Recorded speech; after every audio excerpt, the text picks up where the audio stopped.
중개야. 천천히 빨리 적으면 된다. 재미없냐? 왼손잡이네. 왼손잡이인데도 글씨 잘 쓰네? 나쁘진 않네. 자, 여기 메모할 것들이 좀 있으니까 미리 얘기해 줄 걸. 메모할 것들이 좀 있으니까 약간 여백을 두고 좀 이렇게 널찍널찍하게 쓰세요. 이걸로 다 가야 됩니다.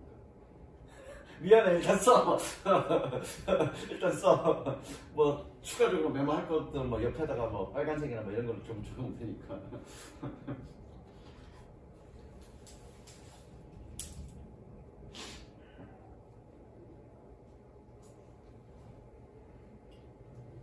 다 적었죠?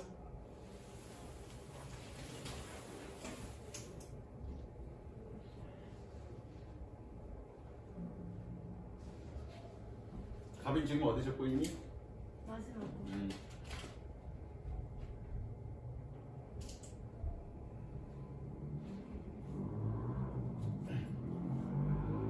굿. 정훈이 굿. 예. 그거 설명하려고 그랬는데 내가.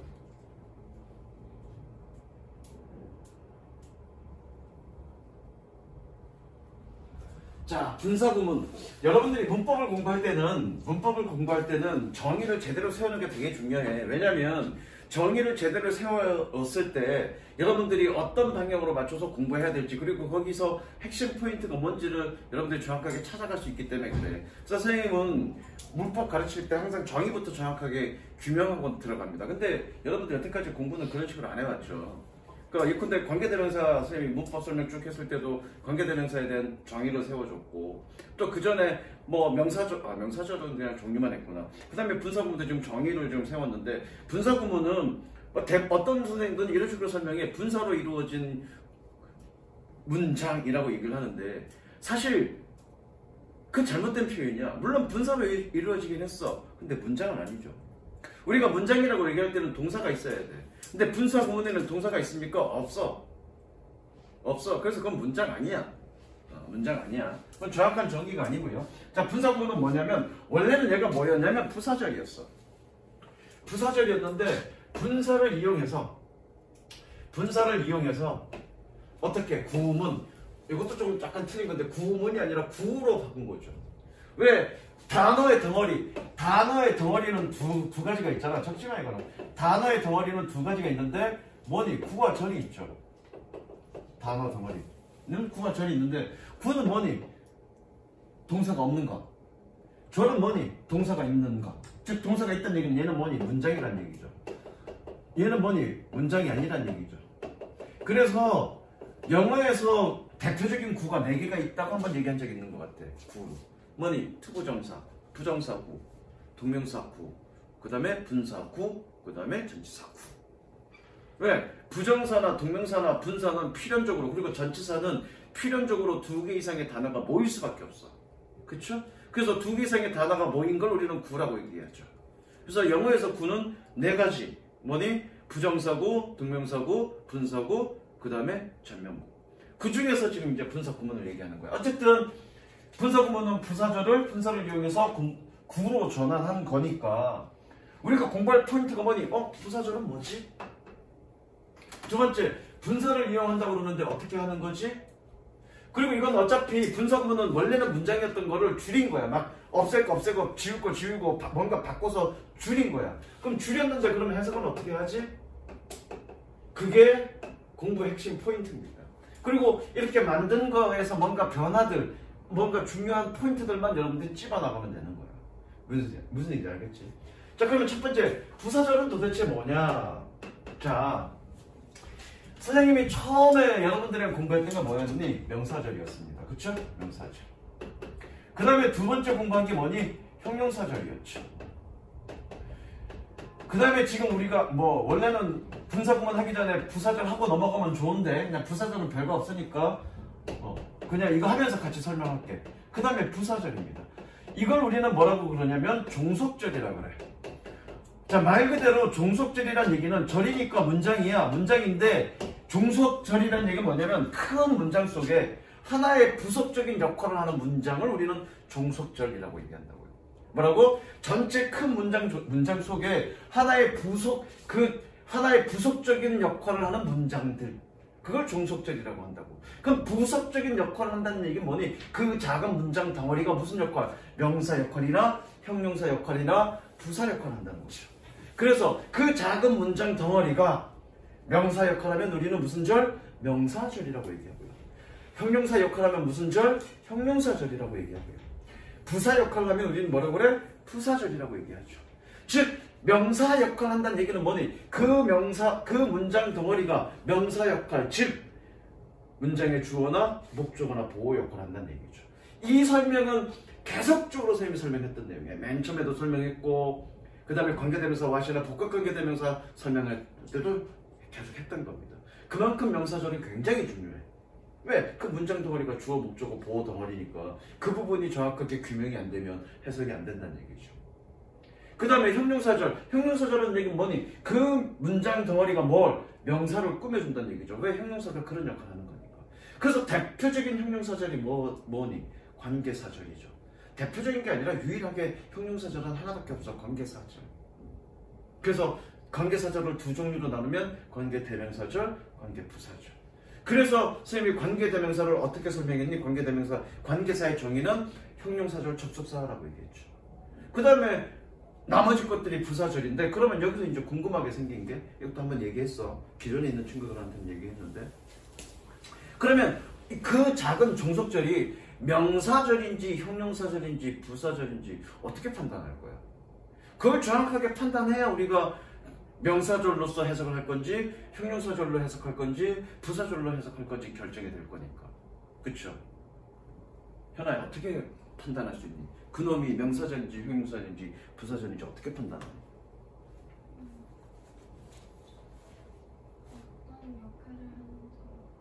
아니 어떤 역할을 하는지는 그러니까 그 문장이 무슨 절인지를 알아야 어떤 역할을 하는지 알지. 그리고 영어를 우리가 문법을 공부하는 거는 영어를 해석하기 위함인데 그렇게 어떤 역할을 하는지 일일이 문장 속에서 따져가면서 이렇게 따져본다면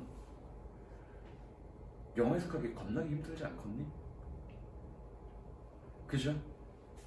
가빈은 어떻게 판단할 수 있겠니? 물론 지난번에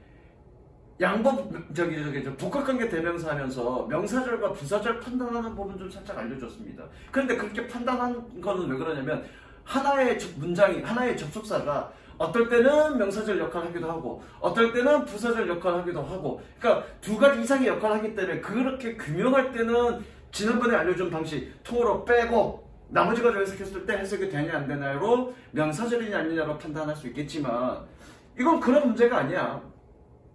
그런 문제가 아니야 이거는. 지원아 어떻게 판단하니?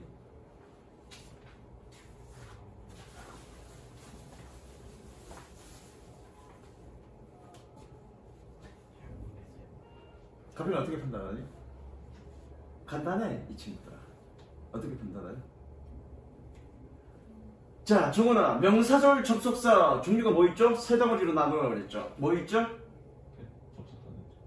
대 그리고 큰 덩어리 세 개로 대 그 다음에 반전어문 그 다음에 선포관 소형사를 포함한 관계대명사 이런 식으로 카테고리를 딱 정리할 수 있으면 거기에서 바로 접속사가 딱 떠오르는 거죠. 다시 명사절 접속사는 뭐니? 대 그 다음에 간접의문은 두 가지죠. 의문사가 있을 때와 없을 때. 의문사가 없을 때는 if나 whether. 의문사가 있을 때는 의문사 그 자체. 그 다음에 선포관이라는 게 뭐니? 선행사를 포함한 선행사를 포함한 관계사. 그래서 선행사를 포함한 관계사 뭐니? what. 두 번째 복합관계대명사. 세 번째 how. 그것들은 무조건 명사절이라고 했어. 그쵸? 그게 뭐라고? 명사절 접속사. 자 다시 한번 명사절인지 형용사절인지 부사절인지 어떻게 알 수 있니? 접속사 보고 접속사 보면 아는 거죠. 이해됐죠? 그러니까 선생님이 명사절 할 때 명사절 접속사 외우라고 그렇게 난리를 쳤고 관계사는 무조건 형용사절이니까 형용사 접속사절이라고 그래서 관계사는 무조건 하는이라고 해석하면 된다고 그랬잖아. 그럼 관계사가 연결한 문장은 무조건 형용사절. 그 다음에 우리가 외웠던 명사절 접속사가 연결한 문장은 무조건 무슨 절? 명사절. 그거죠. 그럼 부사절은? 부사절 접속사로 연결된 문장이 부사절이겠네. 뭐 별거 있어?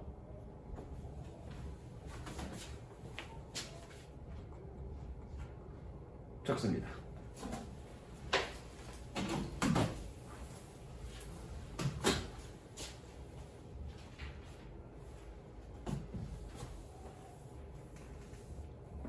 대충 적어. 대충 적어도 돼. 왜냐? 여러분들이 외웠던 명사절 접속사 그리고 형용사절 접속사인 관계사 그거 빼곤 다 부사절. 그거 빼곤 다 부사절. 물론 여기서 and는 좀 아닌데 and는 아닌데 and에 관련된 얘기는 나중에 분석만 하면서 또 설명해 줄게. 왜 이게 부사절 접속사 준비되지? and는 사실 부사절 접속사 아닙니다. 얘는 부사절 접속사 아니야.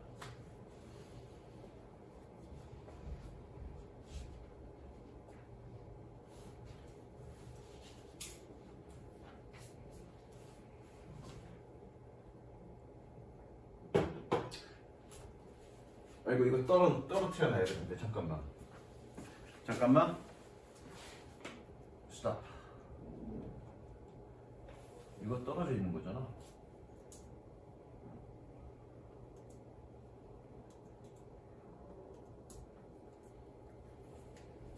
그죠? 2분도 2분이 떨어져 있는 거죠. 그래서 기본적으로 부사절 접속사는 명사절 접속사와 관계사를 뺀 나머지 모든 접속사가 부사절 접속사라고 이해하시면 되겠습니다.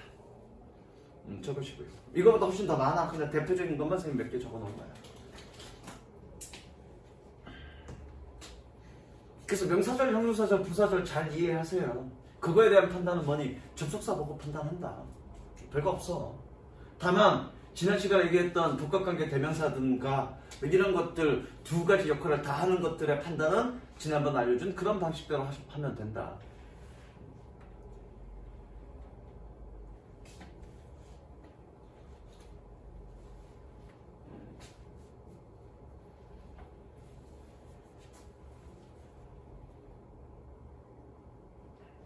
그래서 사실은 분사구문 하기 전에 부사절 접속사를 먼저 하는 게 좋긴 해. 근데 시간이 없기 때문에 쌤이 그냥 그거 스킵한 거야. 뭐 따로 그거는 뭐 할 필요 없으니까. 접속사 뜻만 알면 되니까 그거는. 대부분 알고 있는 접속사들이고 몇 가지 모를 접속사 몇 가지만 공부하면 돼. 부사절 접속사. 별거 없어. 다 됐죠? 빨리 적으세요.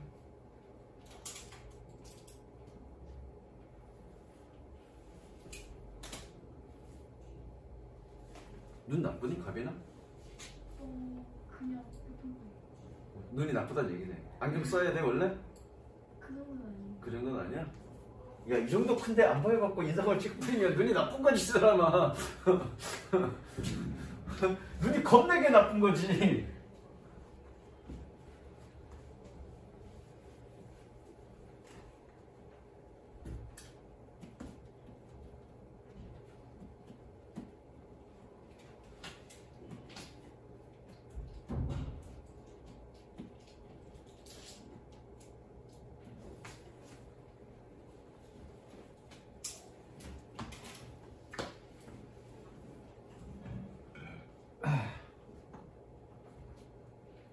다 적었습니까?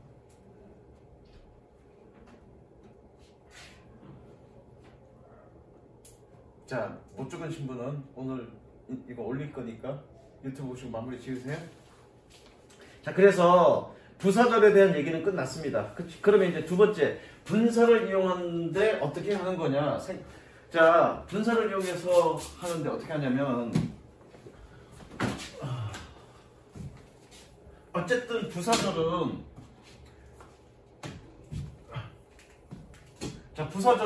부사절 접속사 있을 거고요. 주어 그 다음에 조동사 있을 거고 동사 있을 거고 그 다음에 주절이 있을 거야. 여기를 우리는 부사절이라고 얘기하고요. 여기를 우리는 주절이라고 얘기해. 주로 얘기하고 싶은 내용이 담겨져 있다. 그래서 주절이라고 얘기합니다. 만드는 방법은 접속사 지어주고요. 주어가 같으면 지워주고 다르면 그냥 써주고요. 조동사는 지워주고요. 동사 같은 경우에는 뭐니? 시제가 같으면 ing, 시제가 이전이면 having pp. 별거 없습니다. 별거 없고요. 자, 그 다음에 해석은 어떻게 하냐면 여기 색칠하십니다. 해석은 생략된 접속사를 유추 해석합니다. 그러니까 접속사가 지워졌다 하더라도 생략된 접속은 뭐였는지 유추 해석해서 하셔야 되고요. 만약에 생략된 접속사를 잘 모르겠어. 그러면 어떻게 하면 되니? 그냥 하는 그러면 됩니다. 둘 중 아무거나 해석해도 됩니다. 되셨죠? 자, 넘어갈게. 문장 하나 써보자.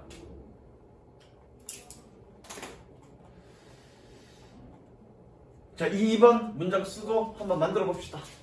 2번. 이거. 문장 쓰시고 여러분들 만들어 보세요. 중학교 만드는 건 중학교 3학년 때 다 했으니까.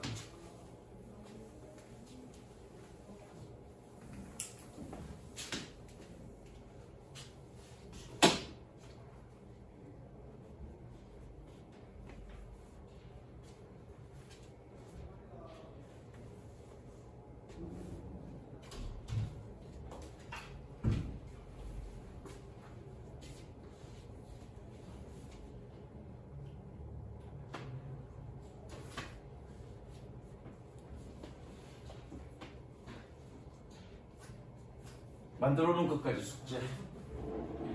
만들어 놓은 거 숙제. 여기까지 가겠습니다. 만들어 오고 나서 또 뭐 추가적인 얘기를 해야 되니까 그것까지 숙제.